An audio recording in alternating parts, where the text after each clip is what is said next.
Hello, welcome to my mini blog. আজ তোমাদের সাথে শেয়ার করব একটা ঘুরতে যাওয়ার গল্প। তো প্রায় অনেক দিনই আমরা বন্ধুরা মিলে কোথাও বেরোইনি। সেদিন বাড়ি থেকে তো বেরিয়ে পড়েছিলাম, কিন্তু কোথায় যাব কেউই জানতাম না। তারপর অনেক ভেবে পৌঁছে গেলাম নন্দনে। যদিও নন্দনে সেদিন প্রচুর ভিড় ছিল। তারপর আমরা চলে গেছিলাম পাশে মোহরকুঞ্জে। হাসি ঠাট্টা আর অনেক গল্পের মধ্যে দিয়ে একটা সুন্দর সন্ধে কাটিয়েছিলাম, আর সাথে ছিল গরম গরম চা।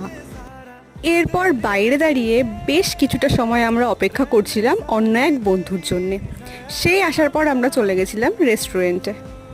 বাকি যেটুকু গল্প বেঁচেছিল আমরা এখানেই সেরেছিলাম। তারপর আমরা অর্ডার দিয়েছিলাম খাবার, হোয়াইট সস পাস্তা আর পিৎজা। খাওয়া দাওয়া শেষ করে আমরা যে যার বাড়ির উদ্দেশ্যে রওনা দিই। আমাদের সেদিনের সন্ধেটা তো ঠিক এরকম কেটেছিল। তোমরা জানিও ভিডিওটা কেমন লাগলো। টাটা।